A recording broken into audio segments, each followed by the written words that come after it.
Hey, it's Benji Cole, son of Al Cole from CBS Radio and host of the syndicated talk show, People of Distinction. The talk that gives you an in-depth view of some of the most dynamic, intelligent, and successful people on the planet. Run to our website, alcoleenterprises.com for more info.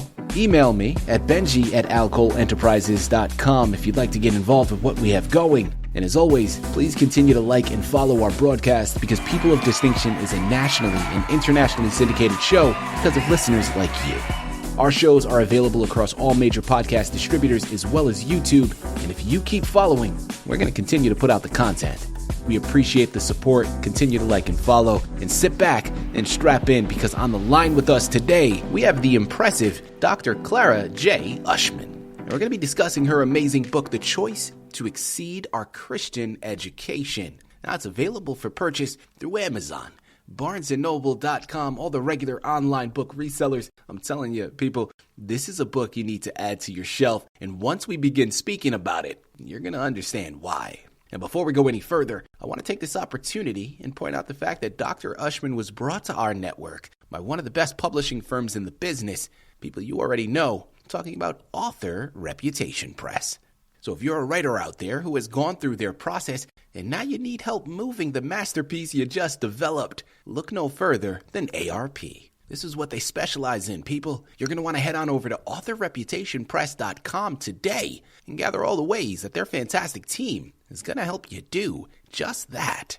And listen, it is an absolute pleasure to have Dr. Ushman here on the line. Now, right there in the title, you kind of have an idea. Right? I mean, you're scratching the surface a little bit of what we're going to be discussing. But I promise you, a surface level insight is all you got. Because until you pick up copies of this magnificent book and you start to read further, you're going to be left with more questions than answers. This is an informative narrative to help the readers improve upon their own faith in Christianity. When it comes to the history of Christian education, well, people, listen, there's no question that it is vast, okay? There is a lot that has happened in the past couple of thousand years since Christianity began.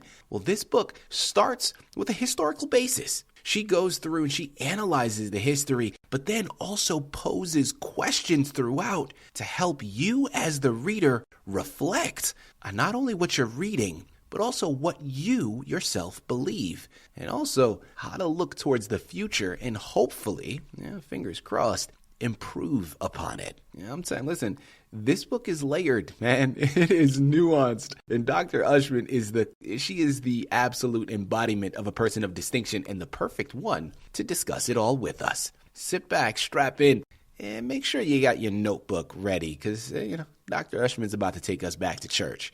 First and foremost, Dr. Ushman, welcome to People of Distinction, and thank you very much for being a guest. How are you doing today?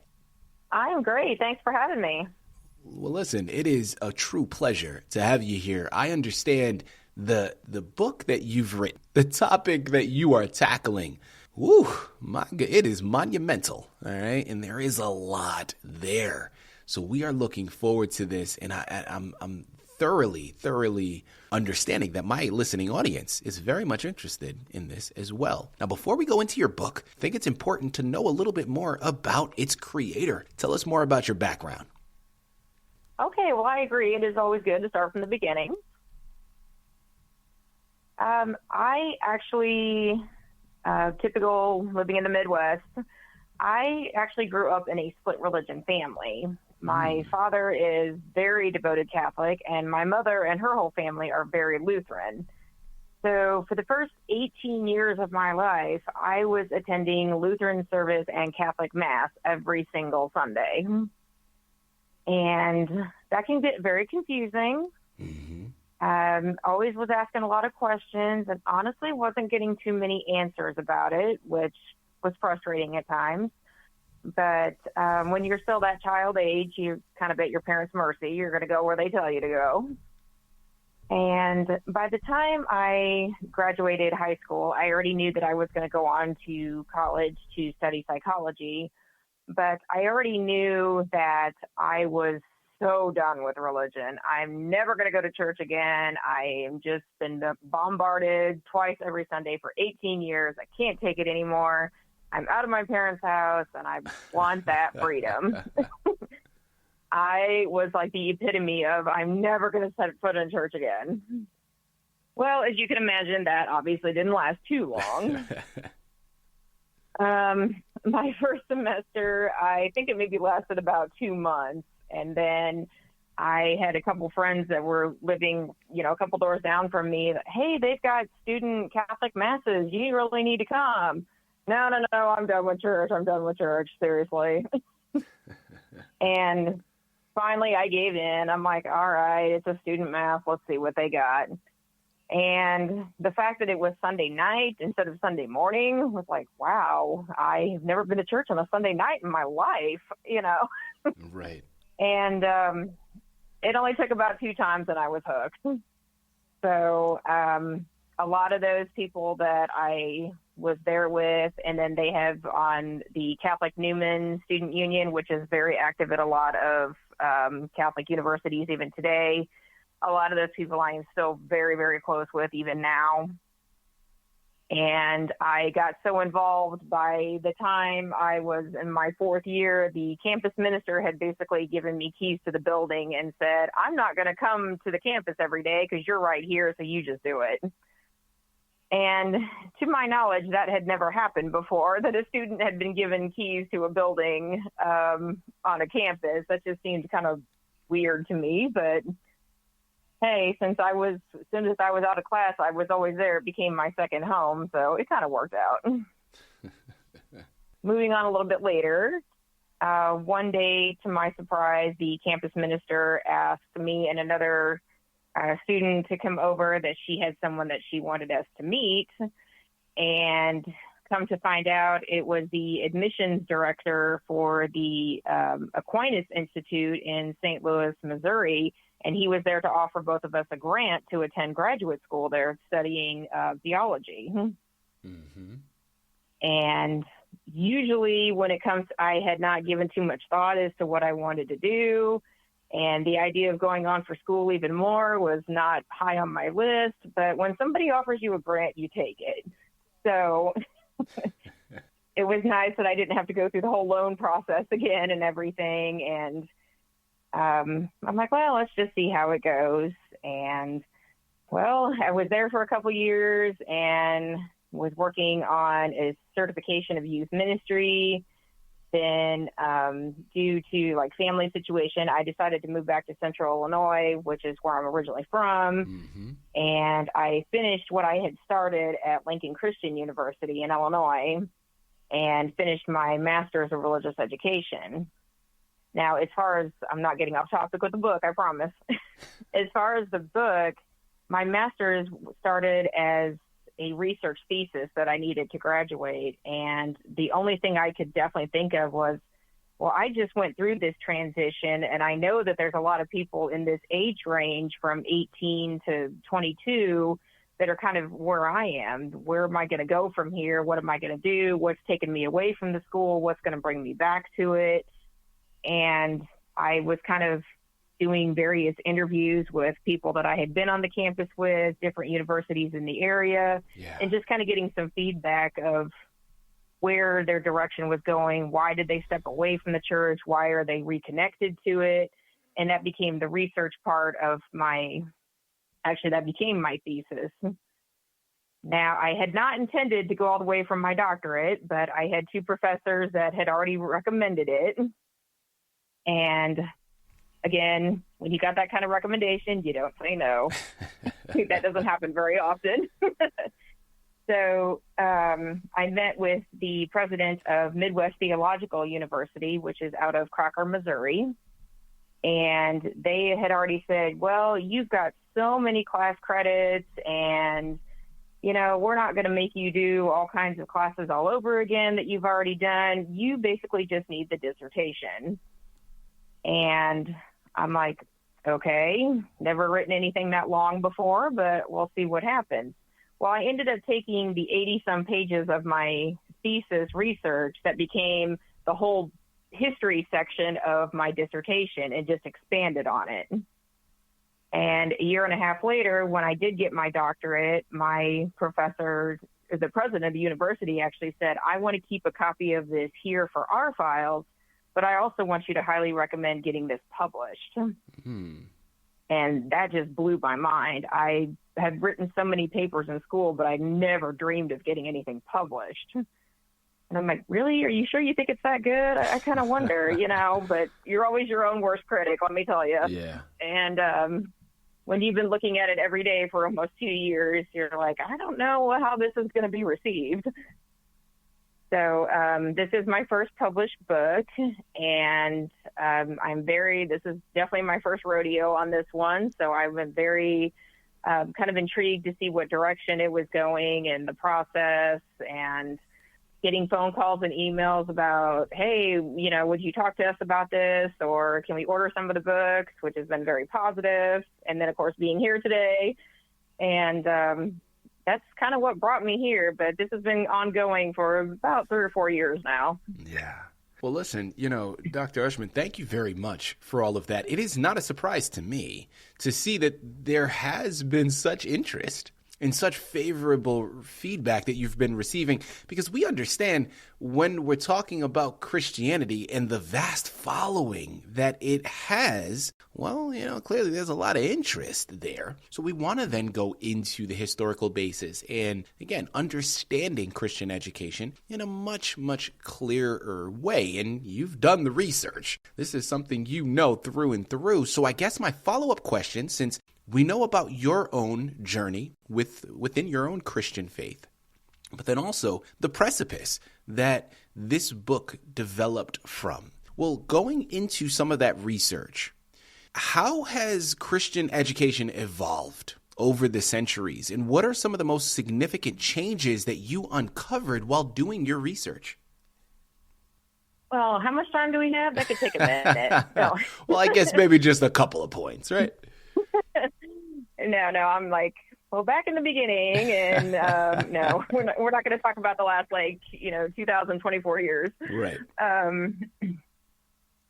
But one of the main things that I talk about specifically with the history portion is I think it's kind of easy sometimes to forget that biblical times are nothing compared to what we're used to. I mean, we're talking about a whole almost world civilization that really doesn't exist much anymore. Mm-hmm. A lot of things have changed. A lot of things have evolved in those 2,000 years. But what do we take from those, lessons that Jesus taught us himself when he was on earth that we're still using today? And one thing about scripture that has always fascinated me, whether it's been research or teaching a class or a Bible study or whatever, is how one Christian story that happened in the Gospels can have so many different meanings or impacts to different people that are all reading the same thing. And to me, that's just fascinating. And that kind of feedback was what I was sort of using with the research part. And then on the flip side, I was kind of like, okay, what made you decide to continue college? What made you decide to, go into, a religious life? I have a couple of really good friends that are Catholic priests, and like, what made you go in to do that?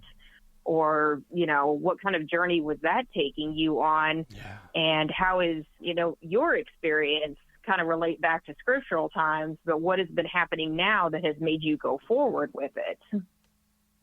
And one thing I do want to point out, I did finish this book before 2019, 2020, when the COVID situation happened. So we all know that when that was going on, everything pretty much came to a standstill. Yeah. And churches, a lot of, churches were still doing things online and through video. And, I thank God that we have that technology, but you're really missing out on the, there's no personal aspect of it when you're just watching it. You're not contributing, and, a lot of schools weren't in session, a lot of Bible studies and every extracurricular activity just kind of stopped for 2 years. And since then, it's been a chore in some areas to really get people back engaged. Well, I spent 2 years at home and I didn't have to do this, and this. Well, that's behind us now. why has there been such a decline since then about getting back into it? Just because your kids are back in school doesn't mean you can just, you sit at home and do nothing. And I will say, in that regard, the pandemic drove me crazy because I wanted to be out. I wanted to be, with people, and, doing it through Zoom calls was driving me nuts. So, but I mean, if I was going to do like a follow up, I would, which I have been approached with that idea, just kind of what's happened just in the past, maybe like 3 to 5 years, and how that has changed. Yeah. But my main point is, what are we doing now? Where is Christianity going to be in 10 years from now, which might not seem that far away, but when you consider that we're going on over 2,000 plus years, where is it going to be 100 years from now? Where is it going to be 200 years from now? I mean, what are we doing now that's going to ensure where we are down the road? And those are very open-ended questions that I asked, like you said earlier, but that's what I want you to think about. I mean, that's kind of the point of the book. My last chapter is like question after question after question, but I want you to think about it. That was the whole point. Right. So I'm not going to say that there's a right or wrong answer because, to me, right and wrong is very arbitrary. What's right to me could be wrong for you and vice versa. And, I mean, I'm not judgmental in any way. If you know what that belief means for you, then by all means, go for it, Right. I've heard just about everything that you can possibly think of as far as Christianity, but it's good that people are talking to me about it and asking those questions. I mean, to me, that's, like, yay, I'm successful. And Dr. Ushman, I think that is really where the power in so many things lie, is through the conversations. Like you said, there's not a right or wrong answer here because it is so subjective. Well, when we have the conversations, and, listen, we can talk, that is another discussion in and of itself on how people have just simply stopped conversing. It's almost like we've gotten to a place in society where if you don't believe what I believe, man, I don't want to hear anything you have to say, and I just don't even want to speak to you. That's a dangerous point. And another conversation, that'll be for the next podcast. But while we're here, I think so much of that is really key in this. The fact that you ask these open-ended questions and allow the reader to then delve into that, right? To explore that for themselves. People, I'm going to tell you, take it even a step further. Utilize this as a conversation starter for those around you. People, can we start talking to one another again? I don't care what you think politically. I don't care if your views are different. We can have a civil conversation and truly get to some very, very important topic points. Again, the book is called The Choice to Exceed Our Christian Education. You got Dr. Clara J. Ushman to thank for all of it, and it's Amazon, it's Barnes & Noble, it's a whole host of other places. Simply type it into a Google search bar, and you're going to be greeted with them all. Head on over there, pick up your copies, and let's start this journey. Let's put in the work. I'm going to play that side of things as we start to close out of here, Dr. Ushman, because listen, this is such a vast conversation. As I mentioned when we first began, it is impossible to cover everything in such a short window. But that's why the book is so important. But since we have you here on the line, you're posing some of these questions. What does Christianity look like 100 years from now, even 10 years from now? Well, I'm curious, based upon your research and seeing how things have manipulated, evolved, and changed over the centuries, what do you think Christianity will look like in 100 years? Well, I would like to say a part of me would like to still be alive then so I could see it for myself, but I would be well over 100 years old by then. Oh, well, the way technology is developing, I guess it's possible. I don't know. I could be a cyborg. Who knows? Like I said a few minutes ago, there has been a decline since the pandemic, and I think that we're maybe just now starting to get back kind of where we used to be, but I still think we have a ways to go. But just to piggyback on something else you said a moment ago, that people don't like to talk about politics, they don't like to talk about religion, that there's no right or wrong answer, and I fully support that. But if you don't talk about them, nothing's going to happen either. Yeah, exactly. I mean, I understand everyone has their own beliefs and their own opinions, and I fully respect that. But if you're not addressing those issues, like particularly in my book for Christianity and religion, are we going to stay at a standstill because we're afraid to progress or even talk about what's going on now? Mm-hmm. And I just know in my own home parish, there's quite a few that are definitely getting back into the Bible studies and reconnecting where they were. And I mean, I get asked to speak at several places anyway, which is totally fine. Mm-hmm. But if I can reach out and, get people to ask these questions, I want to believe that Christianity is still going to be going strong 50 years from now, 100 years from now. And another question that I always get asked is, well, do you think everybody's big in technology now, everything's on their cell phone or, laptop, do you think that's keeping us away? Well, if that's your sole way of communicating, then yes, probably, because I still am old-fashioned. I like to talk to people in person.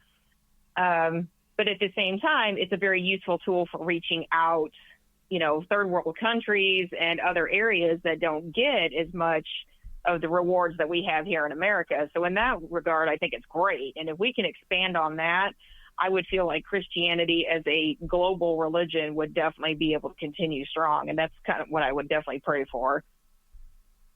I love it. I love it. People, listen, like I said, the conversation here is just beginning, but the conversation needs to be had. All right. I'm telling you, like I said, it's much longer than a 20-minute discussion. It's much more nuanced than what we covered here today. But the essence has been established. All right. Again, it starts with this book, The Choice to Exceed Our Christian Education. Utilize this book as the jumping off point. Allow it to help shape, or even maybe not shape, because I think that's going to probably take the wrong connotation. Allow it to help you explore. Let's go that route. All right. Allow it to help you explore, and then have those conversations with those around you and be open to hearing what they have to say. I'm not saying you got to believe everything that they say. I'm not saying you got to believe everything that this book says. What I am saying, be open to the experience and then offer your opinions and allow the conversation to cultivate and grow from that. I look at this book as a seed, right? And the garden that could potentially grow from it is magnificent. There is so much here. You got to head on over there and pick it up. Again, it's Amazon, it's Barnes & Noble. You got Dr. Clara J. Ushman. This is what she knows, people. I mean, she has done a lot of time, a lot of investment in researching all of this. So if there's a person you could pick up a book and have confidence in that the information that has been found is coming from a knowledgeable place, yeah, it's this one. Head on over there, pick up your copies. And like I mentioned before, let's start talking to one another. Oh, man, it's such a tough time right now. Dr. Ushman, this has been such a pleasure, man, really an enlightening conversation. And I know that we've barely scratched the surface. I mean, we covered a fraction of what is discussed in the book. And I like it that way because now everybody else has to purchase the book to fill in the rest of those gaps. Listen, it's been a pleasure. Thank you for the work that you've done. Thank you for the work that you will continue to do. And thank you for being a guest with us to discuss it on People of Distinction. Well, you are very welcome. I enjoyed being here.